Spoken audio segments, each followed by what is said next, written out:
Assalamualaikum warahmatullahi wabarakatuh. Perkenalkan, kami dari kelompok 8 akan mempresentasikan hasil diskusi kami, yaitu yang beranggotakan yang pertama ada Muhammad Ijka Mapaja, yang kedua ada Nurul Hidayah, dan yang terakhir ada saya sendiri, Pina Nurapista. Langsung lanjut saja ke materinya. Oke, langsung masuk saja ke materi yang pertama, yaitu definisi cyanobacteria. Nah, apa sih cyanobacteria itu? Cyanobacteria adalah kelompok bakteri yang mampu melakukan fotosintesis seperti tumbuhan. Nah, organisme ini tuh sering disebut ganggang biru karena warnanya itu kebiruan akibat pigmen fotosintetik. Nah, gambar kiri di atas itu kelompok bakteri fotosintetik, sedangkan gambar kanan di atas itu yang sering disebut ganggang biru tersebut. Nah, definisi selanjutnya ada yang termasuk organisme prokaryotik. Nah, namun sebenarnya cyanobacteria itu bukan alga, melainkan bakteri yang tidak memiliki inti sel sejati atau prokaryotik tersebut. Nah, cyanobacteria juga dapat ditemukan di berbagai lingkungan seperti air tawar, laut, tanah, bahkan di tempat yang ekstrim. Nah, seperti gambar di atas, gambar kanan di atas itu ada berbagai gambar yang sudah saya cantumkan di atas. Nah, selanjutnya di sini ada contoh habitat. Nah, di sini tuh sudah saya cantumkan ada beberapa contoh, yaitu danau, tanah lembab, batuan, dan laut. Oke, selanjutnya kita akan membahas ciri-ciri umum cyanobacteria. Nah, yang pertama di sini ada yang bersifat prokaryotik. Nah, cyanobacteria itu memiliki struktur sel yang sederhana karena termasuk organisme prokaryotik. Seperti gambar di atas itu ada DNA, contoh DNA tersebut. Nah, yang kedua, ciri umum yang kedua memiliki pigmen fotosintetik. Nah, mereka itu mengandung pigmen seperti klorofil A dan pikosianin yang memungkinkan fotosintesis tersebut. Seperti gambar di atas itu titik di atas itu klorofil dan titik di bawah itu pikosianin. Ciri umum yang ketiga yaitu tidak memiliki membran inti. Nah, sel cyanobacteria itu tidak memiliki inti sejati dan organel membran seperti gambar di atas tersebut.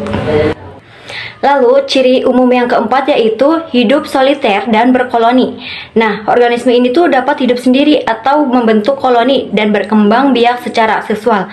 Nah, seperti gambar yang di samping ini, yaitu yang bagian kiri itu hidup soliter dan yang bagian kanan itu yang hidup berkoloni.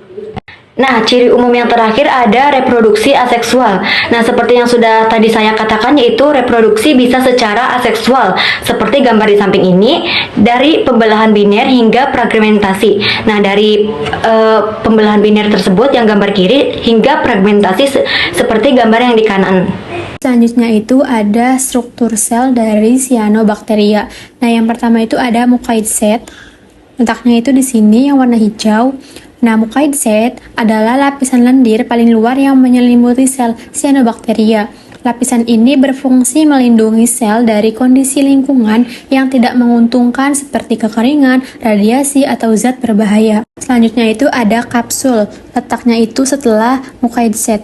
Yang warna biru muda ini, kapsul merupakan lapisan pelindung yang berada di luar dinding sel. Fungsinya untuk melindungi sel dari gangguan lingkungan serta membantu sel menempel pada permukaan atau membentuk koloni. Selanjutnya itu ada slime coat. Setelah kapsul, letaknya di sini. Slime coat adalah lapisan lendir yang membantu cyanobacteria bergerak perlahan di permukaan serta memberikan perlindungan tambahan terhadap kondisi lingkungan. Selanjutnya itu ada cell wall atau dinding sel. Dinding sel memberikan bentuk dan kekuatan pada sel cyanobacteria. Dinding sel ini tersusun dari lapisan peptidoglikan dan memiliki struktur yang mirip dengan bakteri gram negatif. Selanjutnya itu ada nukleoid atau DNA. Nah, letaknya itu ada di sini, yang ada untayan-untayannya.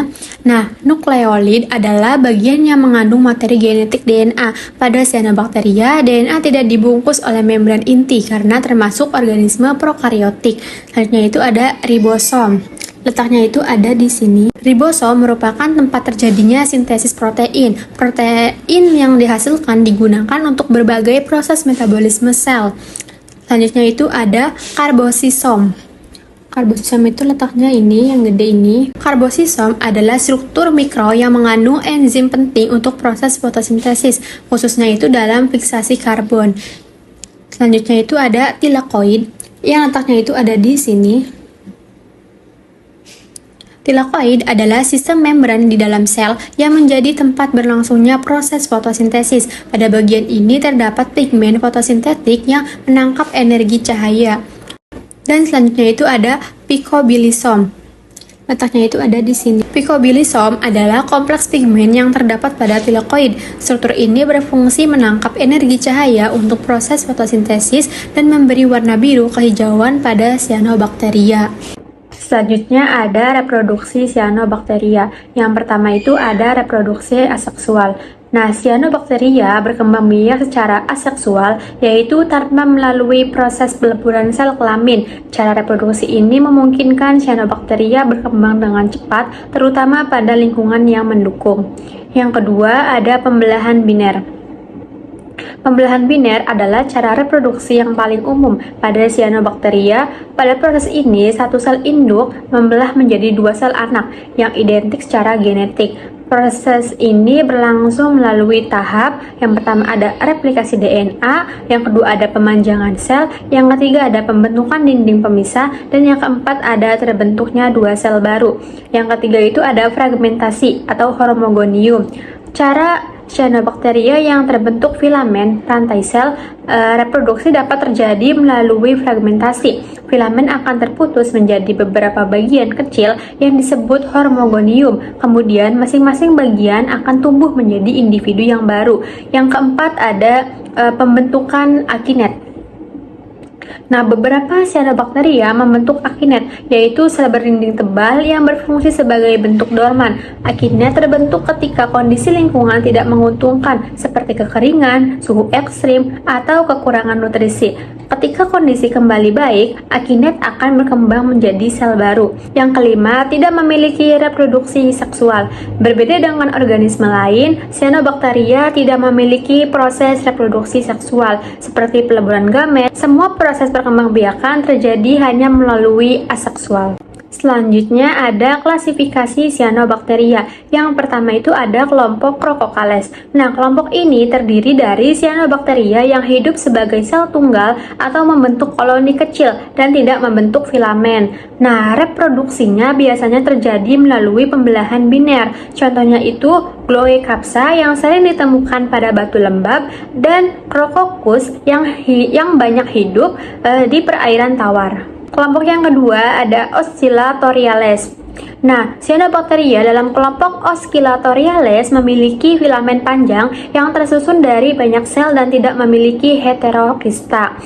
Nah, beberapa jenis dapat bergerak perlahan seperti berayun saat dilihat dengan mikroskop. Contohnya itu Oscillatoria yang sering hidup di kolam atau danau, serta Limbia yang banyak ditemukan di perairan laut maupun air tawar.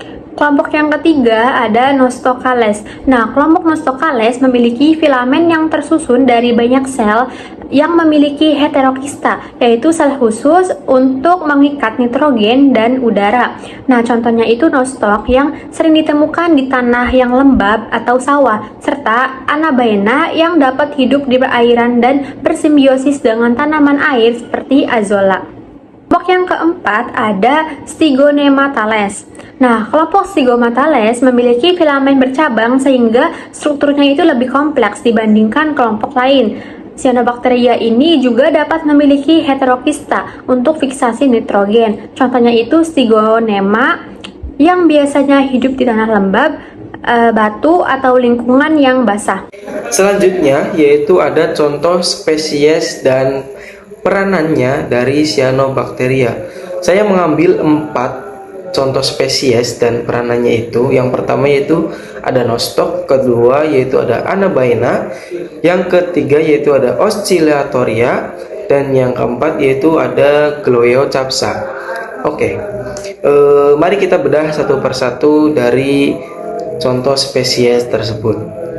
Yang pertama yaitu ada Nostoc.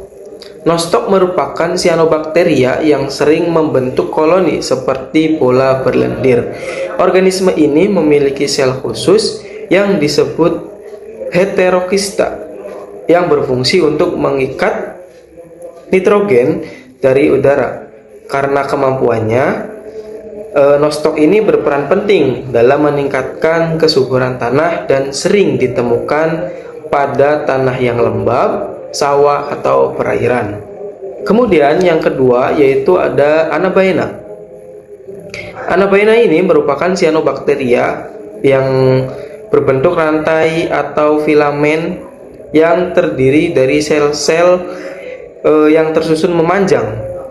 Nah, organisme ini memiliki kemampuan fiksasi nitrogen melalui heterokista. Anabaena sering hidup bersimbiosis dengan tumbuhan air seperti azolla dan membantu menyediakan nitrogen bagi tumbuhan tersebut. Kemudian, yang ketiga yaitu ada Oscillatoria. Nah, Oscillatoria ini adalah cyanobacteria yang berbentuk filamen panjang dan dapat bergerak dengan cara berosilasi atau berayun. Organisme ini hidup di perairan tawar maupun laut dan berperan sebagai produsen dalam ekosistem karena mampu melakukan fotosintesis sehingga menjadi sumber makanan bagi organisme lain dalam rantai makanan. Kemudian yang keempat yaitu ada Gliochapsa. Gliochapsa merupakan cyanobacteria bersel tunggal yang biasanya hidup berkelompok. Nah, membentuk koloni kecil. Nah, sel-selnya itu dilindungi oleh lapisan-lapisan lendir atau kapsul yang fungsinya itu untuk melindungi kondisi lingkungan yang tidak menguntungkan. Organisme ini juga sering ditemukan pada batuan lembab atau permukaan tanah. Selanjutnya yaitu ada peranan cyanobacteria. Nah, tentunya peranan cyanobacteria ini ada peran positif maupun peran negatifnya. Nah, secara positif, peran positifnya yaitu cyanobacteria ini mempunyai fungsi sebagai produsen dalam ekosistem air dan membantu meningkatkan kesuburan tanah melalui fiksasi nitrogen. Adapun secara negatifnya, dalam kondisi tertentu cyanobacteria ini dapat berkembang sangat cepat atau bisa kita namakan itu blooming dan menghasilkan racun yang berbahaya bagi organisme lainnya. Oke, yang terakhir ada kesimpulan. Nah, cyanobacteria adalah bakteri fotosintetik atau ganggang biru. Nah, cyanobacteria ini bersifat prokaryotik dan mampu melakukan fotosintesis. Cyanobacteria ini juga merupakan berperan penting sebagai produsen dalam fiksasi nitrogen. Nah, pertumbuhan ini lebih dapat menyebabkan blooming alga yang merugikan. Oke, cukup sekian presentasi dari kelompok kami. Kurang-kurangnya mohon maaf. Akhirul kata, wallahu muwaffiq ila aqwamit thoriq. Wassalamualaikum warahmatullahi wabarakatuh.